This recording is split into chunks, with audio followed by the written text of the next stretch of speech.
Hello guys, welcome to Diya's Coding Villa. Today we will learn about C programming tutorial. So guys, बात करें सी programming language की। तो जैसे हम एक दूसरे से बातचीत करते हैं उसी वे में हम कहते हैं कि कंप्यूटर हमसे बातचीत नहीं कर सकता।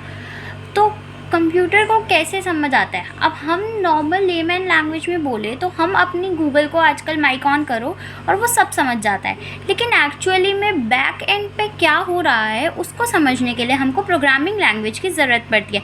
तो हम इन शॉर्ट में कह सकते हैं कि जो कम्युनिकेशन हो रहा है एक मैन और एक मशीन और वी सेकेंड कंप्यूटर, तो इन दोनों के बीच में जो कम्युनिकेशन हो रहा है उसी को हम कहते हैं प्रोग्रामिंग लैंग्वेज। सो कंप्यूटर जो है वो सिर्फ और सिर्फ बाइनरी या मशीन लैंग्वेज कह सकते हैं, 0 और 1 समझ सकते हैं, लेकिन ह्यूमन जो हो सकते हैं वो सिर्फ ह्यूमन की लैंग्वेज होती है, like English, Hindi and any other local language of the state. तो जब कंप्यूटर को हमें अपनी लैंग्वेज समझानी होती है तो हमें कुछ सेट ऑफ इंस्ट्रक्शंस होते हैं जो हमको उन्हें प्रोवाइड करने होते हैं, जिसके लिए मतलब हम यूज़र उन्हें प्रोवाइड करेंगे, और इन सेट ऑफ इंस्ट्रक्शंस को ही हम एक लैंग्वेज में लिखते हैं जिस लैंग्वेज का नाम होता है प्रोग्रामिंग लैंग्वेज।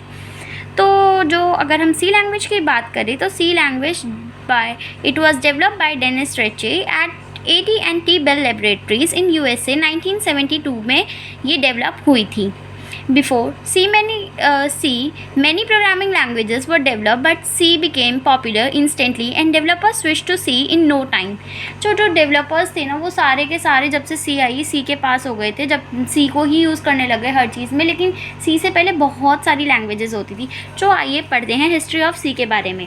अगर हम हिस्ट्री ऑफ C के बारे में पढ़ें तो 1957 से शुरुआत हुई थी। फॉर्ट्रान लैंग्वेज आई थी जिसकी फुल फॉर्म थी फॉर्मूला ट्रांसलेटर। अब जैसे कि नाम डिपेक्ट कर रहा है कि फॉर्मूला ट्रांसलेटर था, तो वो सिर्फ साइंटिफिक या मैथमेटिकल कैलकुलेशंस के लिए ही यूज़ होती थी, इसके अलावा वो प्रोग्रामिंग लैंग्वेज कोई काम नहीं करती थी।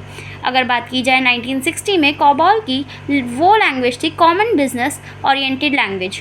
अब हम इसी के भी नाम से डिपेक्ट कर रहे हैं कि कॉमन बिजनेस सिर्फ बिजनेस एप्लीकेशन से सॉफ्टवेयर को बनाने में यूज़ होती थी, इसके अलावा वो भी यूज़लेस थी। तो अब हमने देखी दो लैंग्वेजेस हमारे और काम। अब जैसे फॉर्ट्रान थी वो बिजनेस एप्लीकेशंस नहीं बना पाती थी, COBOL थी वो वो साइंटिफिक कैलकुलेटर्स वगैरह ये सब यूज़ नहीं कर पाती थी।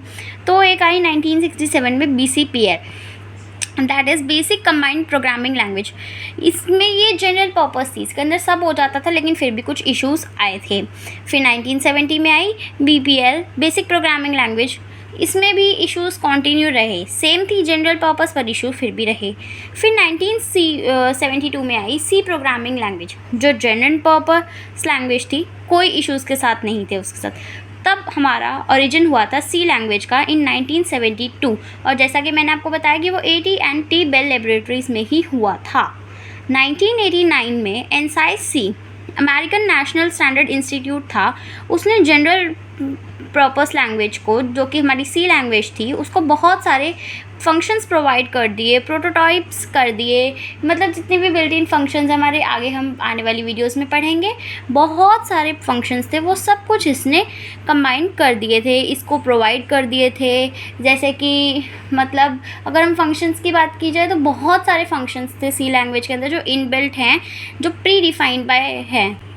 So guys, keep supporting me. Thank you so much. In the next video, we will learn about the importance of C in the recent 50 years. Do like, comment, share and subscribe my YouTube channel guys. Thank you.